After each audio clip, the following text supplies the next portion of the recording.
Hello everyone. हमारा जो एक टॉपिक पाचन तंत्र का वो अधूरा रह गया था, जिसके अंदर ग्लैंड्स और पाचन की जो प्रोसेस है, द प्रोसेस ऑफ डाइजेशन, वो रह गई थी।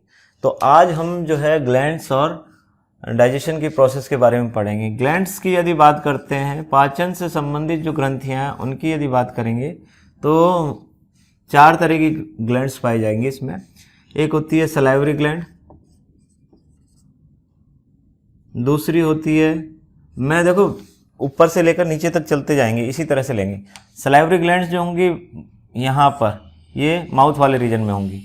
ये इसको हम उस पिछले वीडियो में डिस्कस कर चुके हैं कि 3 जोड़ी जो है सलाइवरी ग्लैंड्स पाई जाती है, माउथ वाले रीजन पाई जाती है, पैरोटिड, सबलिंगुअल और सबमैक्सिलरी होती है। ठीक है, इसके द्वारा जो है टाइलिन और लाइसोजाइम ये सिक्रीट किया जाता है।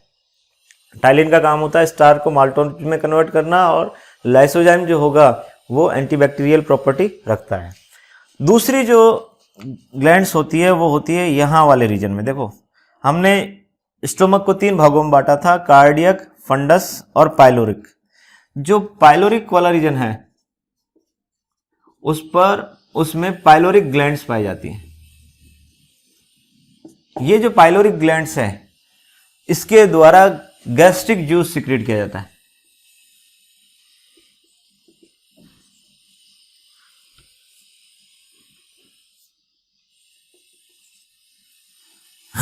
तीसरी जो ग्रंथि होती है वो होती है, जैसे ही आमाशय खत्म होता है, ड्यूडेनम के कोने पर एक बड़ी सी संरचना पाई जाती है, उसको बोलते हैं हम लीवर। ये जो लीवर है हमारा लार्जेस्ट ऑर्गन भी होता है, लार्जेस्ट ग्लैंड भी होती है। यदि आपके ऑब्जेक्टिव क्वेश्चंस में स्किन नहीं आती है, ऑप्शन में यदि स्किन, वैसे तो यदि स्किन है तो स्किन लार्जेस्ट ऑर्गन है, लेकिन यदि स्किन नहीं आती है तो ये लार्जेस्ट ऑर्गन है आपका लीवर। लीवर के द्वारा जो सिक्रीट किया जाता है उसको बोलते हैं बाइल जूस। ठीक है, इनके बारे में हम एक एक करके पढ़ेंगे। साथ ही चौथी जो नंबर की ग्लैंड्स है वो है, ये भी ड्यूडेनम के कोने पर लगी होती है। ये जो संरचना दिख रही है यहाँ पर, इसको बोलते हैं पैनक्रियाज। ये जो पैनक्रियाज है ये पैनक्रियाटिक जूस सिक्रीट करता है।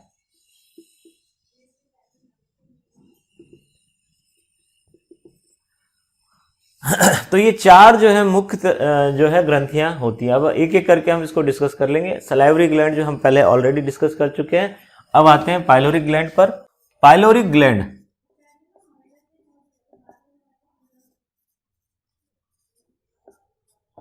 पाइलोरिक ग्लैंड की यदि बात करते हैं तो आमाशय का जो है, आमाशय का हमने 3 भाग पढ़े थे। ये वाला जो हिस्सा था, आगे वाला कार्डियक हिस्सा था, और यहाँ से यहाँ तक का हिस्सा जो है फंडस था, और बिल्कुल पीछे वाला जो हिस्सा था जो कि ड्यूडेनम से जुड़ा हुआ था, ये कहला रहा था पाइलोरिक।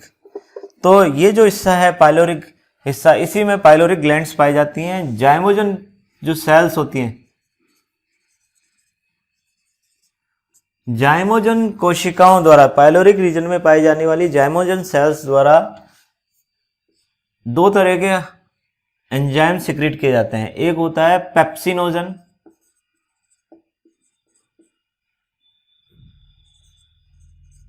और दूसरा होता है प्रोरेनिन।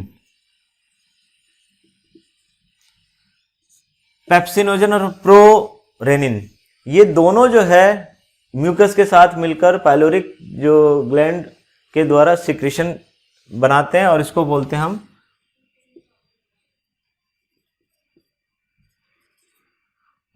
हम गैस्ट्रिक जूस।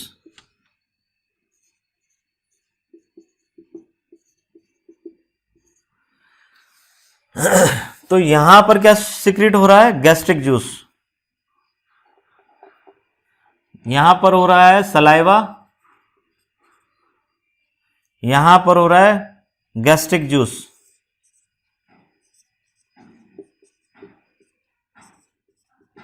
ये जब डाइजेशन की प्रोसेस पढ़ेंगे तो हम इसको बताएंगे। प्रोरेनिन जो है और प्रोरेनिन और पेप्सिनोजन जो है दोनों के दोनों इनएक्टिव कंडीशन में पाए जाते हैं, लेकिन HCl की प्रेजेंस में ये जो है एक्टिव कंडीशन में चेंज हो जाते हैं। पेप्सिनोजन पेप्सिन में और प्रोरेनिन रेनिन में कन्वर्ट होता है। ठीक है, ये जो प्रोसेस है ये हम डाइजेशन में पढ़ेंगे। अब जो तीसरी ग्लैंड है वो है हमारी लिवर। लिवर के द्वारा जो सिक्रेट किया जाता है वो है बाइल जूस। ये जो बाइल जूस है, हम यहां देख रहे हैं कि लिवर के पास कोई स्टोरेज नहीं है ये, और इसके पास कोई ऐसी कोई नली भी नहीं है जो कि सीधा जो है एलिमेंट्री कैनाल में कोई डाल रही है। तो क्या करता है, ये जो लिवर का जो भी सिक्रीशन है वो इस एक गोलाकार संरचना होती है, एक थैलीनुमा संरचना होती है, उसमें स्टोर किया जाता है, जिसको बोलते हैं गाल ब्लैडर।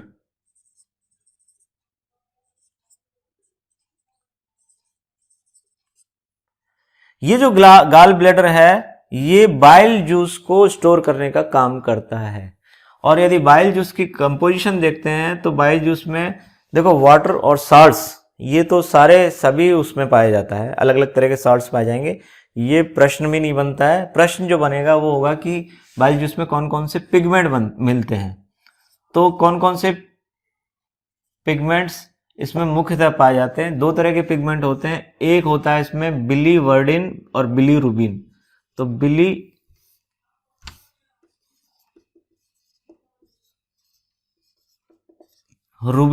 और बिलीवर्डिन,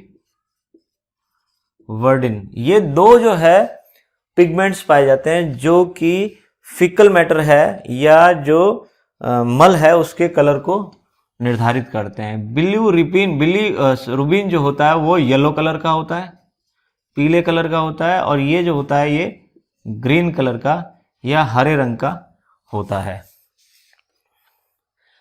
बाइल जूस कहाँ स्टोर हो रहा है, गाल ब्लैडर में। और ये जो है बाइल डक्ट के द्वारा ये कहाँ खुलता है, ड्यूडेनम में, इस जगह खुलता है, ये ध्यान रखने की बात है। यहां पर ही पैनक्रियाटिक जूस खुलता है।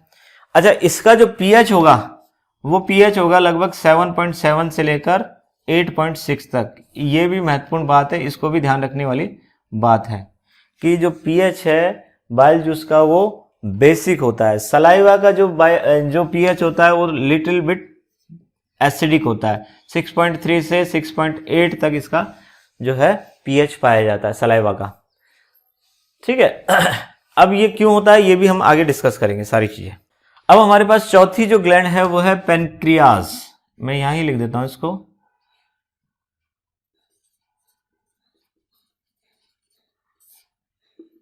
पेनक्रियाज जो है अग्नाशय, ये ड्यूडेनम के साथ जुड़ी हुई संरचना होती है। पेनक्रियाज की एक खास बात होती है कि ये एक्सोक्राइन ग्लैंड भी होती है और ये एंडोक्राइन ग्लैंड भी होती है।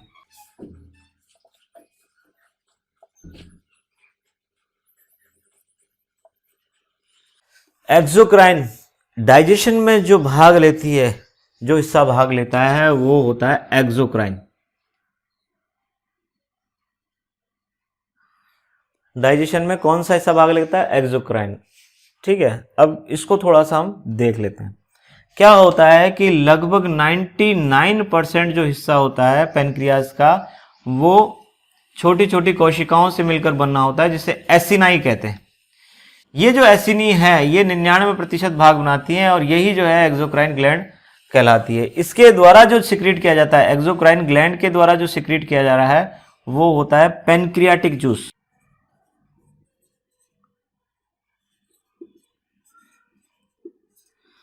और ये जो हिस्सा होता है, ये एंडोक्राइन वाला जो हिस्सा होगा ये 1% हिस्सा होता है।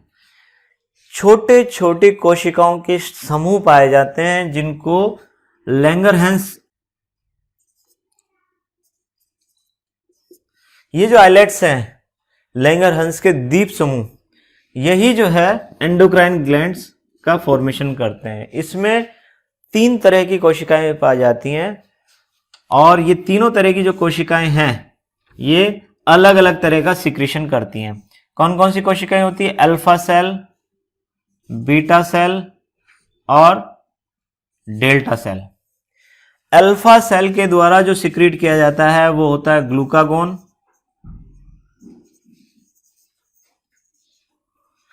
बीटा सेल के जो द्वारा सिक्रीट किया जाता है वो इंसुलिन। और डेल्टा सेल के द्वारा जो सिक्रीट किया जाता है वो है सोमेटोस्टेटिन।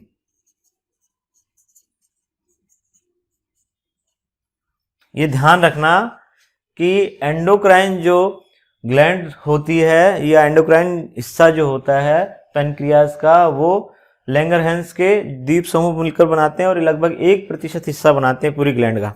लेकिन इनमें जो 3 अलग अलग तरह की कोशिकाएं पाई जाती हैं, पहली कोशिका अल्फा होती है, दूसरी होती है बीटा और तीसरी होती है डेल्टा। अल्फा सेल द्वारा ग्लूकागॉन का, बीटा सेल द्वारा इंसुलिन का और डेल्टा सेल द्वारा सोमेटोस्टेटिन का सिक्रीशन किया जाता है। अब एक जो कॉन्सेप्चुअल बात मैं बताने जा रहा हूं वो आपके हमेशा याद रहेगी कि एक्सोक्राइन क्या होता है और एंडोक्राइन क्या होता है। ग्लैंड्स जो होती हैं वो 3 प्रकार की होती हैं, एक्सो, एंडो और तीसरी होती है पैराक्राइन।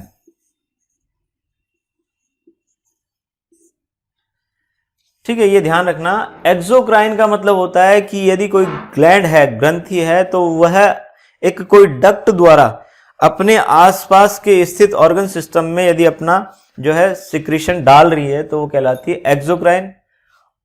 और यदि एंडोक्राइन का क्या मतलब है, यदि कोई ग्रंथि, ग्लैंड अपना सिक्रीशन डायरेक्ट ब्लड में डाल रही है तो उसको, उस तरह की जो ग्रंथियां हैं ग्लैंड्स को एंडोक्राइन ग्लैंड्स कहते हैं।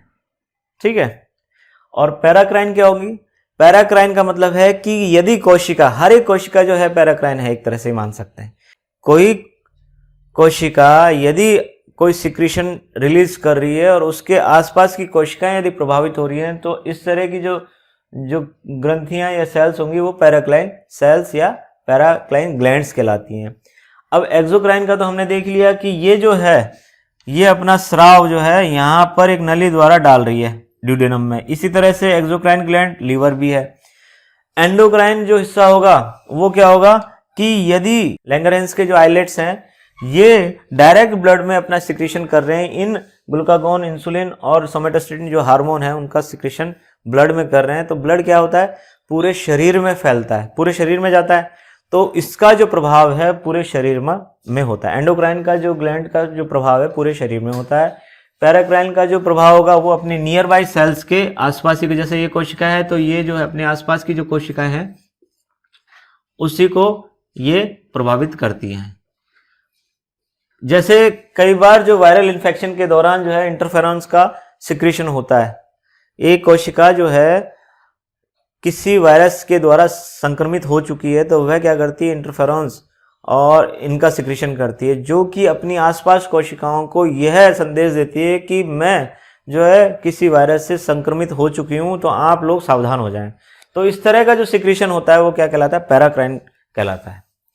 ठीक है, तो ये आपका एक कॉन्सेप्ट है, इसको बहुत ही अच्छे से याद रखना। ठीक है, अब आते हैं पैनक्रियाटिक जूस पर। ये बहुत ही महत्वपूर्ण जो है डाइजेशन का हिस्सा होता है। इसके द्वारा जो सिक्रेट किया जाता है, पैनक्रियाज के द्वारा जो पैनक्रियाटिक जूस सिक्रेट किया जाता है उसी के द्वारा लगभग जो है पूर्ण पाचन होता है। तो अब बात करते हैं पैनक्रियाटिक जूस की कंपोजिशन। पैनक्रियाटिक जूस की यदि कंपोजिशन की बात करते हैं तो इसमें वाटर और साल्ट तो होगा ही होगा। ठीक है, इसकी पीएच जो होती है लगभग 8 के आसपास होती है। साथ ही साथ इसमें जो एंजाइम्स पाए जाएंगे वो महत्वपूर्ण है। तो कौन कौन से एंजाइम्स पाए जाते हैं मैं उनको एक बार लिख देता हूं। तो सबसे पहला होता है ट्रिप्सिनोजन, दूसरा होता है काइमोट्रिप्सिनोजन,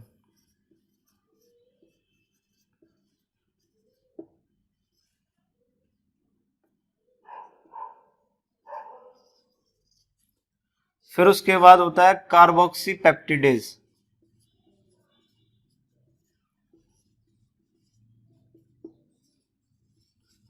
फिर उसके बाद होता है एमिनोपेप्टिडेज,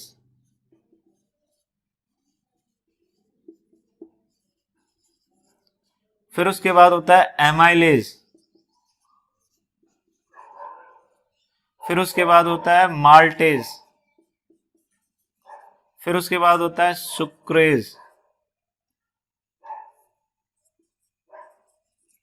फिर उसके बाद होता है लाइपेज, फिर उसके बाद होता है लैक्टेज, उसके बाद होता है न्यूक्लियेज, देखिए ज्यादा घबराने की जरूरत नहीं है, बहुत आसान तरीके से मैं इनको बताऊंगा। ये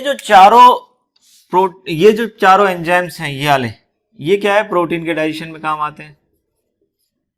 हमें क्या करना है, देखो प्रोटीन को डाइजेस्ट करना है, कार्बोहाइड्रेट को डाइजेस्ट करना है और फैट को डाइजेस्ट करना है, और यदि कोई न्यूक्लिक एसिड वगैरह भी है तो उसको भी डाइजेस्ट करना है। ठीक है, चार चीज को डाइजेस्ट करना है, चार चीजों को टुकड़ों में तोड़ना है। तो हमारे पास प्रोटीन के लिए ये चार जो है एंजाइम है। कार्बोहाइड्रेट के लिए हमारे पास ये और ये, मैंने इसको आगे पीछे लिख दिया, ये लिख सकते हैं, इलेक्ट्रोज यहाँ आ जाएगा और लाइपेज यहाँ आ जाएगा, ये मान सकते हैं कि इसको मैं यहाँ लिख देता हूँ ताकि ये ग्रुप में आ जाए। ठीक है, तो हमारे पास ये जो चार एंजाइम हैं ये है कार्बोहाइड्रेट्स को,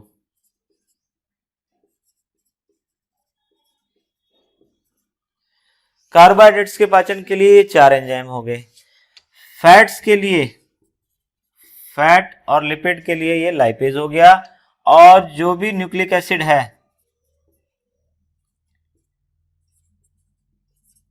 डीएनए आरएनए, उसके लिए हो गया न्यूक्लियस।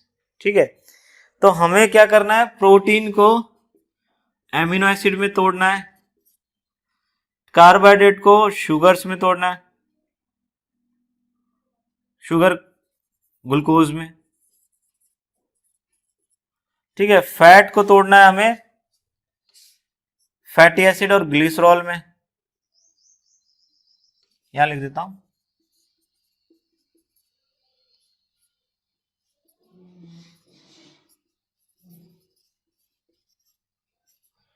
और न्यूक्लिक एसिड को तोड़ना है हमने शुगर और बेसेस में और फास्फेट ग्रुप में। ठीक है, तो पहले क्या होगा, न्यूक्लिक एसिड है, पहले न्यूक्लियोटाइड्स में टूटेगा, फिर न्यूक्लियोसाइड में टूटेगा, फिर न्यूक्लियोसाइड जो है शुगर और बेस में टूटेगा, इस तरह से होता है।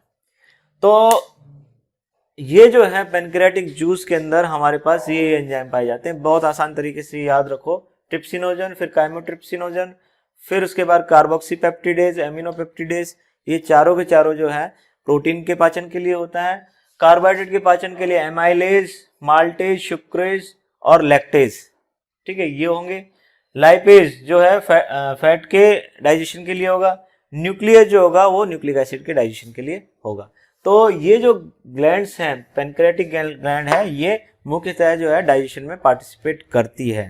ठीक है, अब बात करते हैं प्रोसेस की कि डाइजेशन की प्रोसेस होती कैसे, पाचन की क्रिया होती कैसे है। बहुत आसान होता है, पहले माउथ से चालू करते हैं। बकल कैविटी के अंदर भोजन आता है, हमने खाना खाया, खाना खाने पर वो बकल कैविटी के अंदर जो हमारे दांत हैं वो उसको चबाते हैं, साथ ही साथ सलाइवा जो है उनके साथ मिक्स की जाती है। तो सलाइवा क्या करेगी, सलाइवा के अंदर है टाइलिन। ठीक है, टाइलिन क्या करता है हमारा, टाइलिन जो है स्टार्च को माल्टोज में कन्वर्ट करता है। ठीक है, टाइलिन, साथ ही साथ जो लाइसोजाइम्स हैं वो बैक्टीरियल किल करते हैं। तो ये जो प्रोसेस चालू होती है ये कहां हो जाती है, अपने मुंह पर, मुंह में ही चालू हो जाती है। ठीक है, इसके बाद जो चबाने के बाद जो सलाइवा के साथ मिक्स हुआ जो कंटेंट बनता है जो बोलते हैं बोलस, यहां जो आएगा वो होगा बोलस, उसको कहा जाता है बोलस। ये जो बोलस है ये ईसोफेगस में जाता है। ठीक है, ईसोफेगस में जो है पेरिस्टाल्टिक मूवमेंट द्वारा, क्रमाकुंचन गति द्वारा धीरे धीरे ये नीचे आता है। जब यहां पर ये ईसोफेगस से जब स्टमक में आता है तो यहाँ का जो कार्डियक जो स्फिंक्टर है, कार्डियक जो स्फिंक्टर है वो खुल जाता है, और उसके बाद ये जो है आमाशय में आ जाता है। आमाशय में क्या होता है, आमाशय के अंदर बात करते हैं। आमाशय में सबसे पहला काम क्या होता है कि इसके ऊपर HCl डाला जाता है। HCl किससे सिक्रिएट होता है, ऑक्जेंटिक सेल से। ठीक है, ये कहां पाई जाती है, ये पाई जाती है कार्डियक रीजन में। कार्डियक रीजन में पाए जाने वाली ऑक्जेंटिक सेल द्वारा HCl का सिक्रीशन किया जाता है। जो भोजन आ रहा है, लुगदी जो आ रही है उसको, उस पर ये HCl डाला जाता है, बोलस। साथ ही साथ हमने ये पढ़ा कि पाइलोरस रीजन के अंदर जो है पाइलोरिक ग्लैंड्स पाई जाती हैं, जिससे कि गैस्ट्रिक जूस जो है सिक्रीट किया जाता है। ये जो गैस्ट्रिक जूस है ये भी इसके ऊपर डाला जाता है। गैस्ट्रिक जूस के अंदर क्या पाया जाता है हमारे पास, पेप्सिनोजन। ये जो पेप्सिनोजन है, ये पेप्सिन जो इनएक्टिव कंडीशन है पेप्सिनोजन, वो एक्टिव कंडीशन पेप्सिन में बदलता है। किसकी प्रेजेंस में? HCl की प्रेजेंस में। ठीक है। साथ ही साथ प्रोरेनिन भी जो है रेनिन में कन्वर्ट होता है। क्या होता है? HCl की प्रेजेंस में। बहुत आसान सी प्रक्रिया है कि आमाशय के अंदर सिर्फ जो है डाइजेशन चालू होगा किसका? प्रोटीन का। वो भी कौन करेगा? पेप्सिन। पेप्सिन जो क्या करते हैं, प्रोटीन को कन्वर्ट करता है पॉलीपेप्टाइड्स में। पेप्सिन है ये प्रोटीन को पॉलीपेप्टाइड में चेंज करता है। और रेनिन क्या करेगा? ये जो है प्रोटीन है उसको पॉलीपेप्टाइड में कौन कन्वर्ट करेगा? पेप्सिन। ये कहां हो रहा है? आमाशय में। और मिल्क को फाड़ने का जो काम करेगा, कर्ड में जो बदलेगा, वो कौन बदलेगा? रेनिन। तो मिल्क को कर्ड में कौन बदल रहा है? रेनिन बदल रहा है। तो ये जो दोनों प्रोसेस है, ये दोनों प्रोसेस कहां हो रही है? स्टोमक में। तो अभी तक क्या हुआ कि मुंह में हमने खाना खाया, खाना खाने के बाद उसको दांतों ने चबाया, चबाने के साथ जो है सलाइवा मिक्स हुई। सलाइवा के अंदर क्या है? टाइलिन है, स्टार्च को माल्टोज में वहीं कन्वर्ट कर रहा है। 30% जो माल्टोज है वहीं बन जाता है।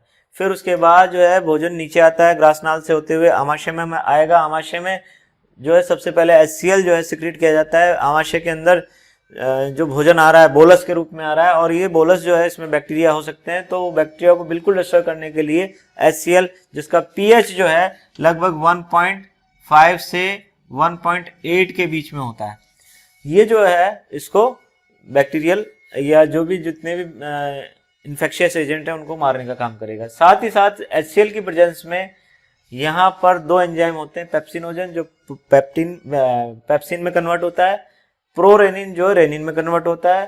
प्रोटीन को पॉलीपेप्टाइड में पेप्सिन कन्वर्ट करता है, और मिल्क को कर्ड में जो है रेनिन कन्वर्ट करता है। ये प्रोसेस अभी तक हमारे पास आमाशय में हुई है। आमाशय में जो है बिल्कुल जो सेमी सॉलिड टाइप का भोजन हो जाएगा, और उसको कहा जाता है काइम। ठीक है। इनके जो एंजाइम्स HCl के प्रभाव से ये काइम बन जाता है। साथ ही साथ ये जो निचला हिस्सा है, यहां से और यहां तक का जो निचला हिस्सा है, पाइलोरिक वाला हिस्सा है, इसमें जो है फिजिकल डाइजेशन और होता है। यानी कि सर्कुलेटरी और लॉन्गिट्यूडनल मसल्स है वो लगातार कॉन्ट्रैक्ट और रिलैक्स होती हैं, लगातार जो है संकुचित और शिथिल होती रहती हैं, जिसके प्रभाव से जो है भोजन जो है फिजिकली भी डाइजेस्ट होता है या टुकड़ों में टूटता है। अब बात करते हैं हम आगे की। अब भोजन आ गया है हमारे पास स्टोमक से निकलकर। स्टोमक और ड्यूडेनम के बीच में एक और स्फिंक्टर पाया जाता है जिसको बोलते हैं पाइलोरिक स्फिंक्टर। पाइलोरिक स्फिंक्टर खुलने से जो काइम है वो इस ड्यूडेनम में आ जाता है। ड्यूडेनम के अंदर क्या होगा? दो तरह के जो है जूस, सबसे पहला जो जूस डाला जाएगा वो डाला जाएगा बाइल। जैसे ही भोजन ड्यूडेनम में आया वैसे ही बाइल का जो है सिक्रेशन चालू हो जाता है। बाइल जो है, बाइल क्या करेगा? सबसे पहला काम होगा, देखो यहां पर जो काइम है उसका pH है 1.5 से 1.8। ये बहुत ही एसिडिक है। चूंकि आमाशय के अंदर एक म्यूकस लेयर पाई जाती है जिसकी वजह से वो अपनी जो इनर लेयर है उसको सुरक्षित रख पाता है। यदि ये इस pH का एसिड हमारी स्किन पर डल जाए तो उसमें भी छेद हो जाएगा। तो आमाशय में पाए जाने वाली म्यूकस के कारण जो है, म्यूकस लेयर के कारण जो है वो बची रहती है। लेकिन ड्यूडेनम में इस तरह की कोई लेयर नहीं होती है। तो सबसे पहला काम क्या होता है कि इस काइम को जो है, जो कि बहुत ही ज्यादा एसिडिक होकर आ रहा है, उसको न्यूट्रल करना है। तो न्यूट्रल करने के लिए क्या किया कि 7.7 से 8.6 का जो हमने बाइल है वो इसमें डाला। जैसे ही ड्यूडेनम में ये आया, वहां क्या होगा, बाइल तुरंत बाइल का छिड़काव किया जाता है, जिससे ये लगभग जो है थोड़ा थोड़ा न्यूट्रल के आसपास पहुंच जाता है, या इसकी जो एसिडिटी है वो कम हो जाती है। तो बाइल का काम होता है इसको न्यूट्रल करने का। फिर उसके बाद जो दूसरा काम चालू होता है वो होता है पैनक्रियाटिक जूस। पैनक्रियाटिक जूस में सभी तरह के एंजाइम होते हैं। प्रोटीन को डाइजेस्ट करने वाले एंजाइम होते हैं, स्टार्च को डाइजेस्ट करने वाले एंजाइम होते हैं, फैट को डाइजेस्ट करने वाले एंजाइम होते हैं, और न्यूक्लिक एसिड को डाइजेस्ट करने वाले एंजाइम होते हैं। तो पैनक्रियाटिक जूस जैसे डलता है वैसे ही जो है इसका जो सभी जो कंपोनेंट्स हैं उनका डाइजेशन चालू हो जाता है। अब बात करते हैं हम पैनक्रियाटिक जूस में पाए जाने वाले जो कंपोनेंट्स थे उसकी। पैनक्रियाटिक जूस के अंदर क्या होगा, सबसे पहला काम तो हमारे पास 2 एंजाइम हैं। 4 एंजाइम तो हमारे प्रोटीन पाचन के लिए थे। कौन कौन से थे? ट्रिप्सिनोजन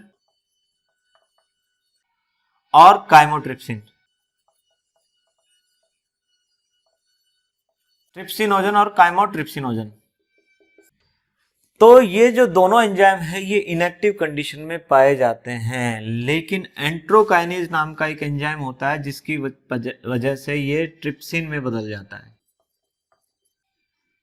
एंट्रोकाइनेज।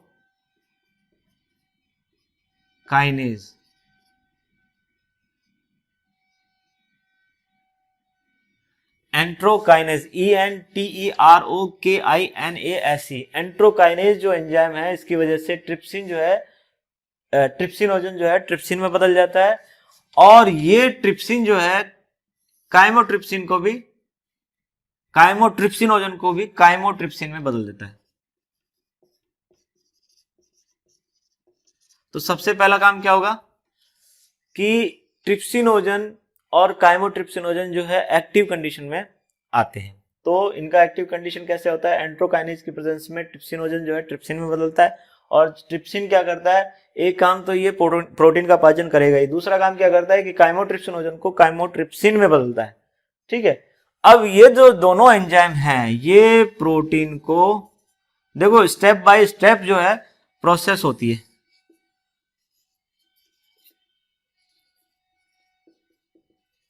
स्टेप बाय स्टेप कैसे होगा ये भी मैं बता देता हूं।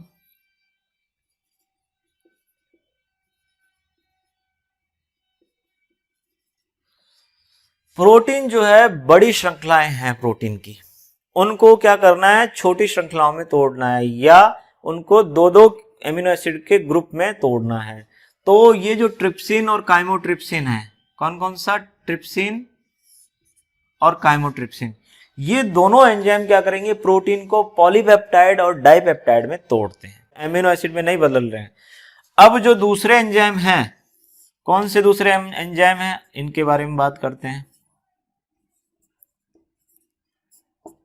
दूसरे एंजाइम जो कार्बोक्सीपेप्टिडेज और एमिनोपेप्टिडेज, ये दोनों एंजाइम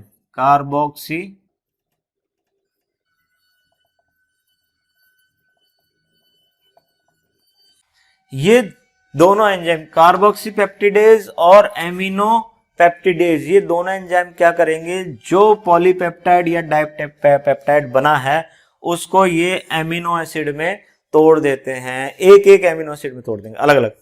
अब इन एमिनो एसिड्स का जो है एब्जॉर्प्शन आसानी से हो जाएगा। ठीक है। तो हमारा प्रोटीन का पाचन जो है ये 4 एंजाइम के द्वारा कंप्लीट हो जाता है। अब आते हैं दूसरे तरह के कंपोनेंट, यानी कि हम कार्बोहाइड्रेट या स्टार्च की बात करेंगे। तो उसके लिए हमारे पास कौन कौन से एंजाइम थे? एक था एमाइलेज। ठीक है। एमाइलेज का काम क्या है, जो कि पहले भी हमने पढ़ा कि टाइलिन जो है एमाइलेज की तरह व्यवहार करता है। वो क्या करता है, स्टार्च को माल्टोज में कन्वर्ट करता है। तो इसका काम क्या है, स्टार्च को माल्टोज में कन्वर्ट करता है। और ये माल्टोज जो है ये डाइसैकेराइड है। इस डाइसैकेराइड को ग्लूकोज में कन्वर्ट करने का काम जो करता है वो करता है माल्टेज। तो हमारे पास 2 एंजाइम काम आ गए। एमाइलेज ने क्या किया, स्टार्च को माल्टोज में कन्वर्ट किया। ये जो माल्टोज है ये डाइसैकेराइड है, यानी कि 2 शुगर ग्लूकोज मॉलिक्यूल से बना हुआ है। इसको जो है सिंगल ग्लूकोज मॉलिक्यूल में कन्वर्ट करने का काम कौन करता है? माल्टेज। तो हमारे पास दो एंजाइम काम आ गए। जितने भी जो डाइसैकेराइड्स है उनको तोड़ने का काम अलग अलग करेंगे। जैसे कि हमारे पास लैक्टोज शुगर है, ये लैक्टोज शुगर को कौन तोड़ेगा? लैक्टेज। और लैक्टेज किस में तोड़ेगा? ये ग्लूकोज प्लस गैलेक्टेज में।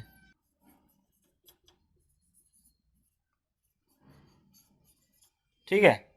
इसी तरह से दूसरी जो शुगर है वो है सुक्रोज।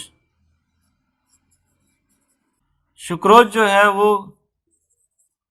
सुक्रेज नाम का एंजाइम है। वो क्या करेगा? इसको ग्लूकोज प्लस फ्रक्टोज में कन्वर्ट करेगा। तो देखो हम क्या क्या खा रहे हैं, ज्यादातर जो क्या खा रहे हैं, हम चपाती खाते हैं। चपाती में क्या होती है? कार्बोहाइड्रेट होती है, दूध पीते हैं और ज्यादातर चीनी खाते हैं, आइसक्रीम खाते हैं, ये चीज खाते हैं, यही खा रहे हैं ना। और प्रोटीन में जो भी प्रोटीन का है वो आइटम खा रहे हैं। तो प्रोटीन हमने डाइजेस्ट कर लिया। अब हमारे पास है रोटी को, दूध में जो मिलने वाली है शुगर को, और जो चीनी वगैरह है या उसको हमें डाइजेस्ट करना है। तो इसको पहले डाइसैकेराइड में तोड़ा एमाइलेज ने। इसी तरह से जो दूध में पाई जाने वाली जो शुगर है उसको बोलेंगे लैक्टोज, और लैक्टोज को लैक्टेज नाम का जो एंजाइम है वो ग्लूकोज प्लस गैलेक्टेज में कन्वर्ट कर देता है। ग्लूकोज और गैलेक्टेज एज इट इज एब्जॉर्ब हो जाती है। इसी तरह से सुक्रोज जो है, जो कि हम चीनी वगैरह खा रहे हैं, उसको भी सुक्रेज नाम का एंजाइम ग्लूकोज प्लस फ्रक्टोज में तोड़ देता है। तो हमारे पास यहाँ वाले एंजाइम 1, 2, 3 और 4 ये भी काम में आ गए, यानी कि कार्बोहाइड्रेट का भी डाइजेशन हो गया। अब हमारे पास है फैट का और न्यूक्लिक एसिड। अब बात करते हैं फैट की डाइजेशन की। फैट जो मॉलिक्यूल है वो, उसका जो अंतिम उत्पाद है वो है फैटी एसिड और ग्लिसरॉल। ठीक है। फैट को फैटी एसिड और ग्लिसरॉल में जो तोड़ता है वो होता है लाइपेज। यानी कि जितना भी हम ऑयल वगैरह खा रहे हैं, घी खा रहे हैं, तेल खा रहे हैं, या और भी कोई किसी भी तरह का ऑयल खा रहे हैं, हम तलते हैं, सारी चीजें तलते हैं ना, जो भी फ्राई कर रहे हैं, जो भी ऑयल खा रहे हैं वो फैट है। और फैट को कौन तोड़ रहा है? लाइपेज। किसमें? फैटी एसिड और ग्लिसरॉल में। फैटी एसिड और ग्लिसरॉल जो है एज इट इज एब्जॉर्ब होता है। अब आते हैं हम न्यूक्लियस पर। तो हमारे पास डीएनए आरएनए है,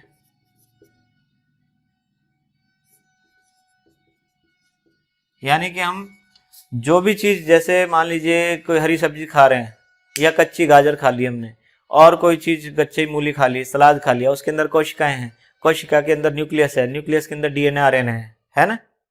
ठीक है। तो वो डीएनए आरएनए कैसे टूटेगा? डीएनए आरएनए में कौन काम करेगा? उस पर काम करेगा न्यूक्लियस। ये जो न्यूक्लियस एंजाइम है पहले न्यूक्लियोटाइड में तोड़ेगा इसको। ठीक है। न्यूक्लियोटाइड में फिर इसको तोड़ेगा न्यूक्लियोसाइड में।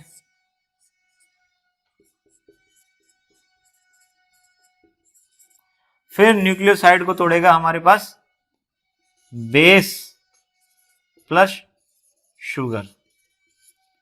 यही होता है ना भाई। न्यूक्लियोटाइड जो होगा वो क्या होगा? Base plus sugar plus phosphate.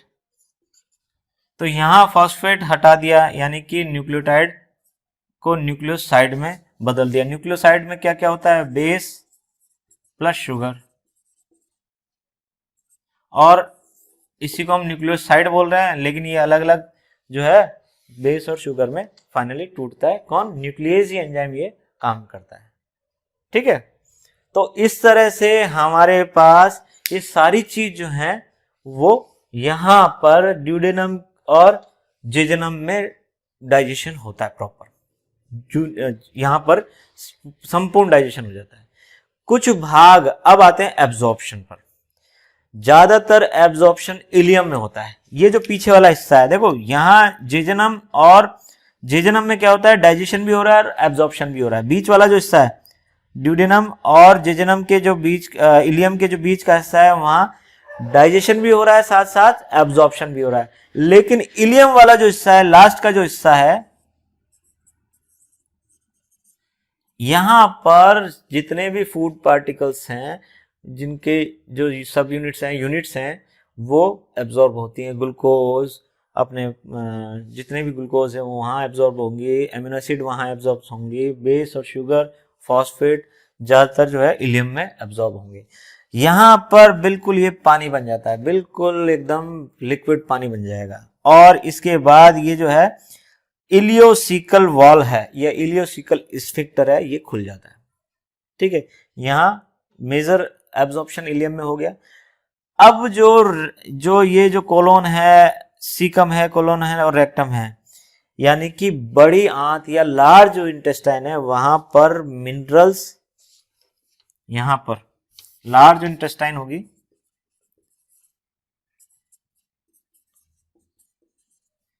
यहां पर क्या होगा, मिनरल्स, सॉल्ट्स और वाटर, इसका और ड्रग्स, जितने भी जो औषधियां हैं, ड्रग्स हैं, वो सारी सारी लार्ज इंटेस्टाइन में एब्जॉर्ब की जाती है, ये ध्यान रखना। ठीक है, कुछ जो ड्रग है जैसे अल्कोहल है वो आमाशय स्टमक में भी एब्जॉर्ब की जाती है। ठीक है, तो यहां पर यहां तक लार्ज इंटेस्टाइन में ये इन चीजों का मिनरल, सॉल्ट्स, वाटर और ड्रग्स का एब्जॉर्प्शन होता है। और फिर उसके बाद जो रेक्टम वाला हिस्सा है, ये लास्ट का हिस्सा है, यहाँ पर हल्की म्यूकस जो है सिक्रेट की जाती है। जो फिकल मैटर है उसमें थोड़ी म्यूकस मिलाई जाती है ताकि जो है, जो भी फिकल मैटर है वो थोड़ा हार्ड नहीं होगे, थोड़ा सॉफ्ट हो। तो ये जो है सारी आपके डाइजेशन की प्रोसेस है। मुझे लगता है कि मैंने बहुत ही डिटेल्ड और बहुत ही टू द पॉइंट, आपको जो एग्जाम के पॉइंट ऑफ व्यू से इंपॉर्टेंट है वही चीज मैंने आपको इसमें बताया जो कि एग्जाम में आता है। समझ में आया, ठीक लगा तो आप अप्रिशिएट करें इस चीज को। Thank you.